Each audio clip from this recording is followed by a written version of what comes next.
The first encounter, the diplomatic station floated quietly above the moon, called Holland 4.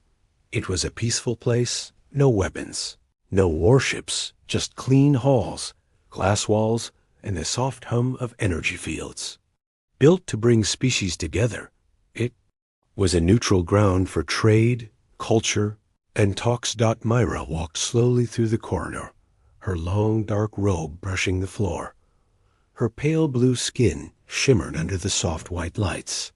Her people, the Alari, believed in control of emotions, control of thoughts, control of everything inside. Feelings were hidden. Smiles were rare. Pleasure was considered private. She had been chosen to represent her kind in a cultural exchange with humans. Many thought it was a waste of time. Humans are too wild, her mentor had warned. They show too much, feel too much, laugh too much, dangerous traits. But Myra had agreed anyway. Now she stood at the entrance to the event hall, where humans were gathered. Lights sparkled above, voices filled the air, laughter, music, even some singing. Myra felt a small twitch in her chest. Was this curiosity? Liam noticed her before she fully stepped in. He was wearing a simple suit, with rolled-up sleeves and a relaxed smile. His hair was messy, and his eyes were kind. Unlike Mira, he looked comfortable in his own skin. "Ambassador Mira?" he said warmly. "You made it." She nodded once, calm and careful. "I am present for observation." He laughed lightly, holding out a plate. "Then you absolutely have to observe this. It's a cookie, a real Earth cookie." Myra tilted her head. The round object on the plate was brown, flat, and had strange dark spots. "It is food? The best kind," he grinned. "It's sweet. It's simple. And it makes life just a little better." She hesitated. Her people rarely shared food with outsiders. Eating was a quiet act, almost sacred. But something about his face made her pause. He wasn't trying to insult her. He was just sharing. "For diplomacy," she said softly. She picked up the cookie, studied it, then took a bite. The texture surprised her first. Soft on the inside, warm, almost melting. Then came the taste, rich, deep, sweet, and something else. Something that reminded her of mornings, of sun, of comfort she had never known. A feeling, sudden and deep, filled her chest. Her eyes widened slightly. Her fingers trembled for just a second. Liam didn't notice the tiny change in her posture. But inside, Myra was overwhelmed. Her mind felt warmer, her chest lighter. Her thoughts no longer sharp and clean, floated like feathers. "What do you think?" Liam asked. "It is." Myra struggled to find the correct word. "Unexpected." He laughed again. "I'll take that as a good sign." Myra quickly placed the rest of the cookie back on the plate. She stepped back. Her body was calm, but inside something had cracked. A small crack, but deep. "I must return to my quarters," she said. "Oh," Liam blinked, surprised. "I hope it wasn't too much." "No, it was enough." She turned and walked away. In her private room, Myra stood in silence. The lights were low. Her hands rested at her sides, but her fingers twitched now and then. Her mind replayed the bite over and over, the taste, the warmth, and the sudden wave of emotion. She had trained her whole life to control feelings. Yet one bite of that human food had made her feel something, something strong, something real. Her heart had skipped a beat. Her breath had caught. That wasn't normal. She looked at herself in the mirror. Same face, same eyes, same calm, but she knew deep inside something had shifted. Outside her door, Liam walked down the corridor, humming to himself. He had no idea that he'd just started a fire inside an alien heart that had never been allowed to burn. Asterisk. a strange reaction Mira sat alone in her quarters, the dim blue light from the moon casting a soft glow across the metal walls. Her hands were folded tightly in her lap, but they wouldn't stop trembling. She tried breathing slowly, in through the nose, out through the mouth, just like she was taught. Still, the feeling remained. That bite of the cookie, it wouldn't leave her mind. The warmth, the sweetness, the strange comfort it gave her. But more than that, it had awakened something she couldn't explain. Something. Her people were taught to bury deep emotion, that real, powerful, uncontrollable emotion. Myra touched her chest gently. Her heartbeat had changed. Not faster, just fuller. Like she had discovered a new rhythm to her own body. She closed her eyes and remembered Liam's voice, his smile, and the way he spoke with no filter, no shame. Humans were different. She had come to observe their culture, to learn about their systems, technology, and behavior. Not to feel anything, especially not this. The next day, a soft chime rang at her door. Mira paused. She considered ignoring it, but her curiosity got the better of her. She walked over and pressed the panel. The door slid open with a hiss. Liam stood there, holding a small white box. "Good morning," he said with a grin. "I brought reinforcements." Mira raised an eyebrow. "Reinforcements?" He opened the box. Cookies freshly baked. The same kind. Soft, warm, still giving off a gentle aroma. "I noticed you liked the first one," he said. "I did not say that," she replied, voice neutral.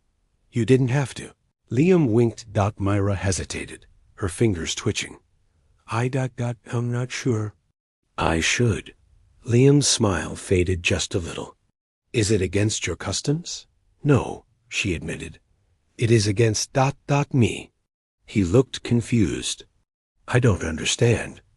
"Neither do I," she said quietly, then reached out and took one cookie.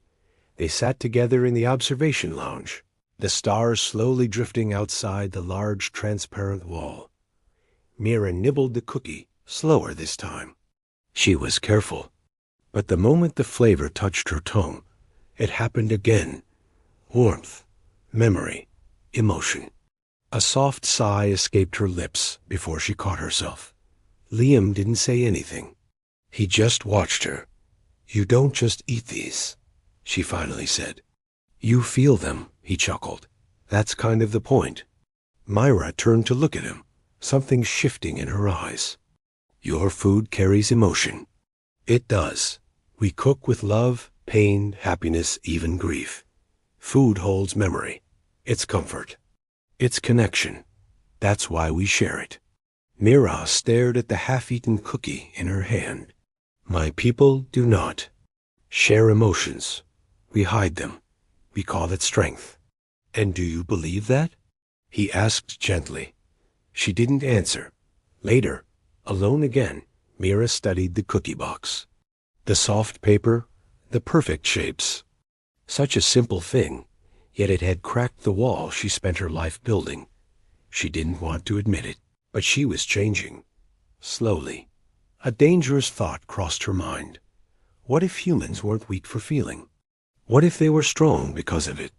In the nearby hallway, Liam sat quietly, unsure if he had pushed too far.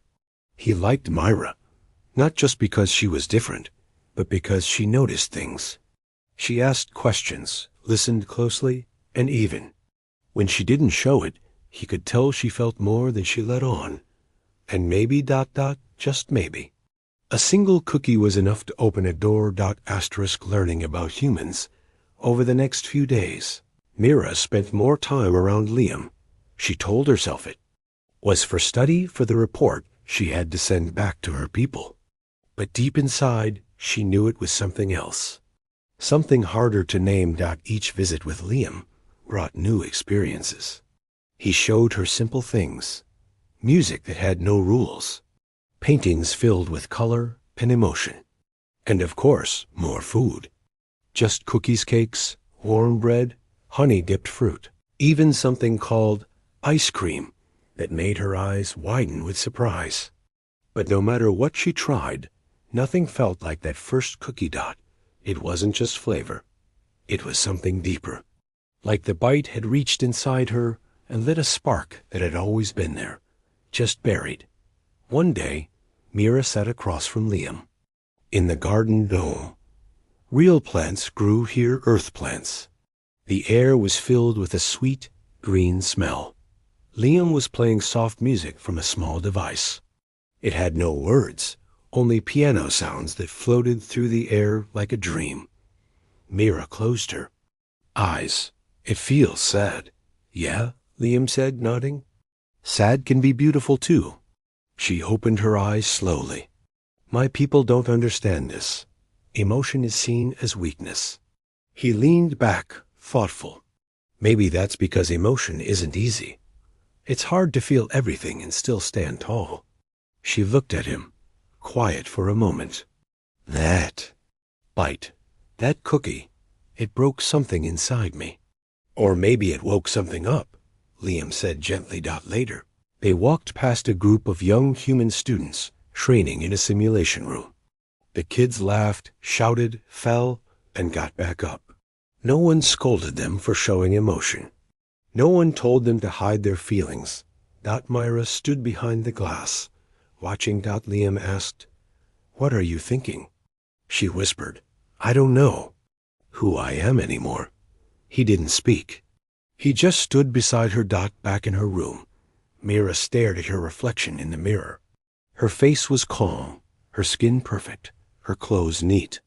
But her eyes, they were different. There was something alive in them now. Something bright. Her people wouldn't like that. They liked silence. They liked rules. They liked faces that never changed. But she had changed, and it all started with a bite. The next day, Mira sat in Liam's quarters as he explained more about Earth. He showed her pictures of families, parents hugging children, friends laughing over meals, people crying at funerals.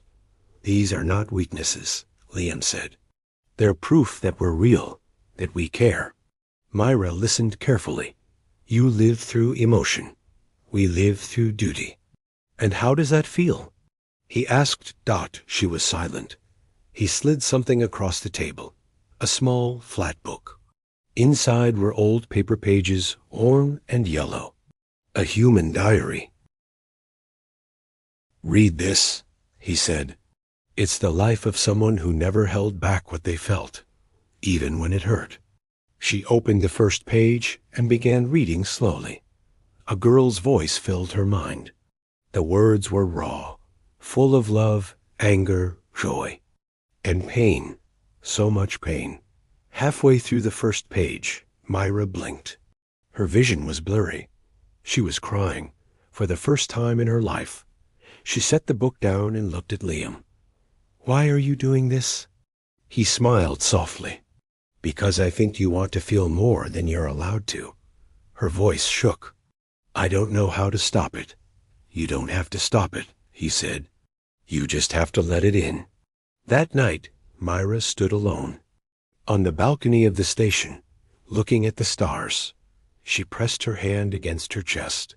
Her heart was beating faster than normal. Not from fear, not from feeling. The cookie had only started it. Now. It was becoming something much bigger. Emotional awakening. The air inside Mira's quarters was quiet, but her mind was not. She stood near the window, arms crossed, watching the stars move across the void. Her chest felt heavy. Her thoughts raced. For days now, she had felt things she wasn't supposed to. Warmth, sadness, joy, curiosity. Something that felt dangerously close to longing. It wasn't just the cookie anymore. Liam had shown her. Parts of the human world that no data file could explain, feelings that no training had ever prepared her for. She had cried from reading a diary. She had smiled without meaning to. She had laughed once, alone, just remembering the way he talked about how Earth dogs acted like tiny protectors of sandwiches. It was spreading.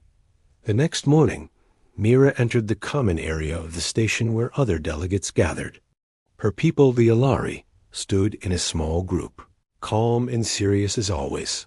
One of them, Commander Velen, stepped toward her. His sharp eyes studied her face. "You've spent too much time with the humans," he said flatly. Mira kept her face blank. "I am here to observe. I am doing my duty." "We've seen your expressions change," he said. "The softness in your voice, the way you move. These signs are dangerous." "I am not broken," she replied firmly. "No," he said. "You are becoming one of them." That sentence struck her like a cold wind. Later that day, she met Liam in the garden dome. The place had become a kind of escape for her, peaceful, full of light and scent and life. He was sitting near a tree, reading. "You're quiet today," he said without looking up. "My people think I'm changing too much," she said. "They wrong?" She sat beside him. "No, they're not wrong. But I don't know if that's bad." Liam set the book down. "Do you think it's bad?" She didn't answer. Instead, she asked, "What happens when a human feels too much?" He chuckled. "We write bad poetry, eat too much ice cream, and call someone we shouldn't." She blinked. "I don't understand that." He smiled. "That's okay. Feelings aren't always logical. That's what makes them real." Mira looked up at the sky. "When I ate that cookie, I thought it was just food. But it wasn't. It was something warm. Something that reached into places I didn't know existed." Liam nodded slowly. "Sometimes the smallest things open the biggest doors." She glanced at him. "And if the door doesn't close again, then maybe it was never meant to be closed." That evening, Mira received a transmission. It was from the high elders on her homeworld. They had reviewed her reports. They noticed her behavior, her emotional shifts, her attachment to human customs, and they were not pleased. The message was short and final. "Return immediately. We fear you are becoming compromised. If you do not return, you will be removed from the cultural exchange and marked as unfit for duty." Mira stared at the screen long after the message ended. Her chest ached. Not from fear, but from something deeper. She didn't want to leave. Not because of the cookie, not even because of Liam, but because, for the first time in her life, she felt alive. She walked to Liam's quarters that night. He opened the door and saw her face different from before. Stronger, softer, torn. "They want me to come home," she said. He nodded slowly. "I figured that was coming. They think I've lost control." He looked at her carefully. "Have you?" "No," she whispered. "I've finally found it." They sat in silence for a long time. Then Myra asked, "What would happen if I stayed?" "You'd be marked as a traitor to your people," Liam said honestly. "But you wouldn't be alone." Her eyes met his. "Why do you care so much?" He smiled gently. "Because I see something in you that your people are too afraid to look at, and I think you're brave enough to let it grow." That night, Myra didn't sleep. She stood at her window again, watching the stars. This time, she wasn't afraid. She was awakening, and she knew. She couldn't go back to the way things were. Not after a cookie, not after feeling. Asterisk the forbiddens. Taste the soft hum of the diplomatic station filled the quiet halls as Myra walked through them alone. It was well past midnight cycle. Most species aboard were resting. But she couldn't sleep, not after the message from her people. Not with her heart pulling in two different directions. She passed the empty kitchen unit assigned to human staff and paused outside the door. Her eyes lingered on the entrance. A small sign beside it read, "Authorized use only." But she stepped forward anyway. With a silent press of the panel, the door opened. The room was dark at first, but a soft orange light flickered on as she entered. Counters, shelves, and metal trays lined the room. The scent of baked sugar still clung to the air. It was like walking into a memory. Her fingers moved slowly, touching the edge of the human mixer, tracing the labels on jars. Flour, sugar, cinnamon, salt. Myra had watched Liam bake. She had seen the way he moved, casual, confident, a little messy. But when the cookies came out, they were warm and full of joy. Now, she wanted to make her own. She gathered the ingredients, awkward at first. Her race never measured things with spoons or cups. They believed in precision by calculation, not feel. But she remembered Liam's voice in her mind. Cookies aren't about being perfect. They're about comfort. So she followed instinct. She cracked the eggs, spilled some flour, and even sneezed when cinnamon dust hit her nose. But when she placed the dough on the tray and slid it into the oven, she felt something strange. Pride. Not for doing it right. But for trying. While the cookies baked, Mira sat on the floor with her back against the warm oven, knees pulled to her chest. Her robe was slightly dusted with white powder. She didn't care. Her thoughts drifted. To Liam's laughter. To the children playing in the training rooms. To the girl in the diary, whose emotions spilled over the pages like rivers. And then to herself. To the young girl she had once been, long before training. The girl who liked to plum quiet tunes when no one was watching. The girl who smiled at the sun but learned to hide it. Maybe that girl had never left. Maybe she had just been waiting. A soft chime pulled her back. The cookies were done. Myra stood and opened the oven. The warmth hit her face. The scent made her close her eyes. She reached in and took one, placing it gently on a plate. The cookie wasn't shaped perfectly. A little uneven. One edge darker than the other. But it was hers. She took a bite, and everything inside her broke open. She dropped to her knees, tears running down her face. Not from pain. Not from sadness. But from the flood. Memories poured in. Moments buried deep. A day she was told to stop smiling. The day she earned her first medal, but was not allowed to feel joy. The day she watched a friend leave for exile, because he laughed too much during a council meeting. And through all of it, silence. Until now, this taste, this moment.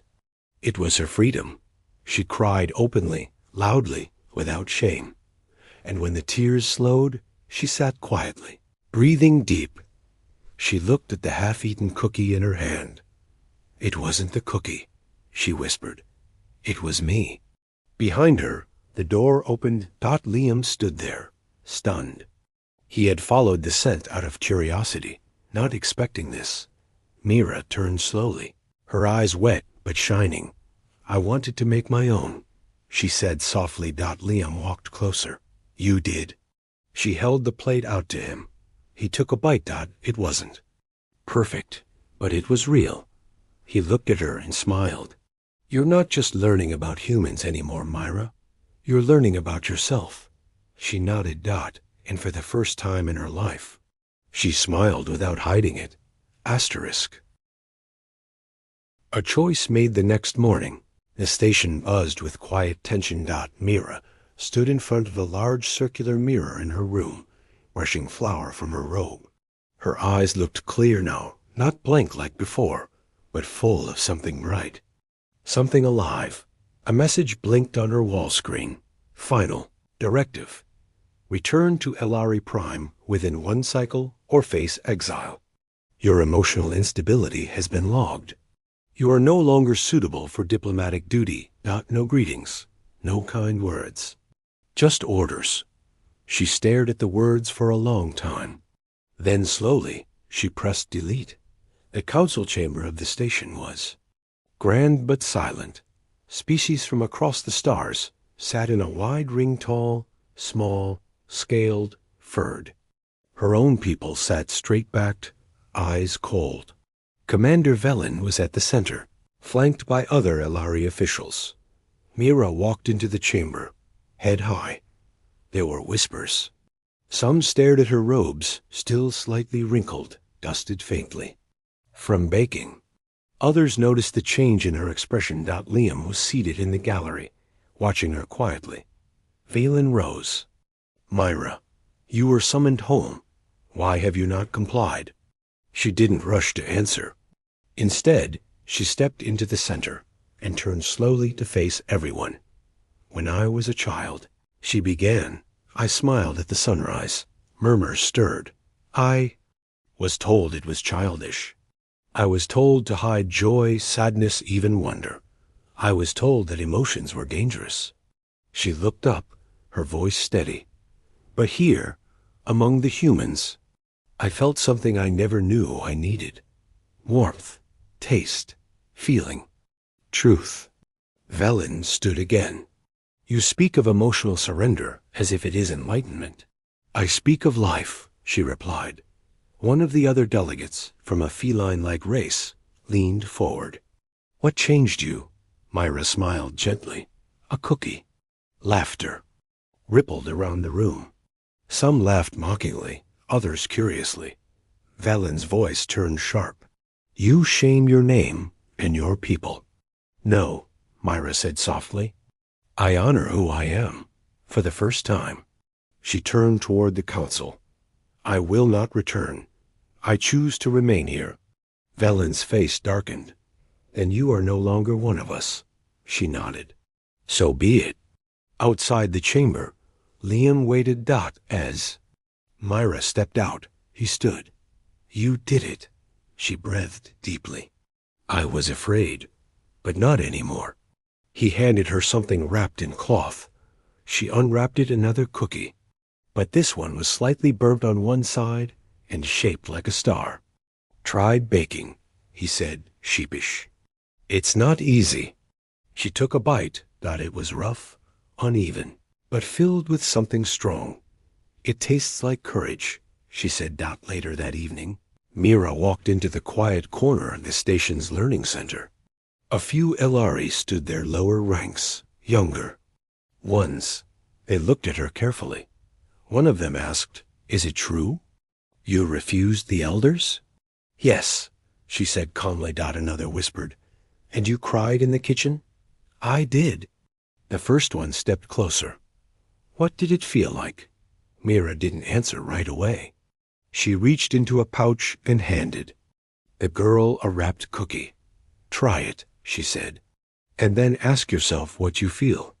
The younger Elari held the cookie like a fragile crystal. Mira turned and walked away. Behind her, the girl took a bite and stood still. By the end of the next cycle, 3 more from Mira's race had quietly submitted resignations to the Elari Council. Something was spreading. Not rebellion, not chaos, but awakening. Asterisk. The cookie that changed everything. Weeks passed. Myra was no longer called ambassador, no longer part of the Elari delegation. Her people had erased her name from their official records. She had been declared a lost cause. But on the station, something else was happening. She had started baking every morning, first for herself, then for others. The kitchen, once quiet and used only by humans, now saw visitors of all species. Some came curious, some came unsure. All left with crumbs on their lips and warmth in their eyes. She didn't just serve cookies, she served connection. One evening, Liam joined her on the balcony, overlooking the glowing planet below. He carried 2 mugs of something warm. One was for her. Hot cocoa, he said. Another Earth favorite. She took a sip. It was rich, sweet, and deep, like a hug in liquid form. I think your people were right, he said. She raised an eyebrow. Oh? They said emotions are dangerous. She smiled softly. Yes, but I think they feared the wrong danger. What do you think they feared? She looked up at the stars. That we'd stop following and start feeling. He nodded, understanding. Soon, others began joining her early baking sessions. A silent warrior, from the Harnett tribe, who had never spoken a word, began humming while stirring batter. A pair of scaled twins from the Savaxi race laughed as they dropped dough on the trays. Even a robotic intelligence joined, calibrating the oven temperatures to perfection, but refusing to explain why it also liked to watch the dough rise. Myra taught them what Liam had taught her, that food wasn't just food. It was memory, emotion, a story told through taste. On the edge of the station, a new room was added, the shared kitchen. The plaque read, "Let all species taste, and let feeling be free." Myra stood in the doorway on the first day it opened, watching dozens of aliens walk through, some with curiosity, others with caution. She didn't tell them what they would find. She just handed out warm cookies. And waited. That night, as the station dimmed for rest, Mira and Liam walked side by side through the empty halls. He looked at her. "Do you ever regret staying?" She shook her head. "Not once." "You gave up everything you knew." She stopped walking. "No, I let go of what kept me empty. And I found everything I didn't know I needed." He took her hand gently. Not a romantic gesture, not a demand, just presence, warmth, respect, bond. "You know," he said with a grin, "it all started with one bite." She smiled, laughing quietly. "A bite that changed the course of my life." He leaned in slightly. "And maybe a few others too." Later, as she sat alone in her room, Mira looked at the small journal she had begun writing in. The first entry read, "My name is Myra. I am Ilari. I am not broken. I am not weak. I felt something, and it changed me. And now I live." She closed the book and picked up a warm cookie from the tray beside her, the same kind she had tasted on that first day. She took a bite. Sweet, soft, familiar, and free. Asterisk.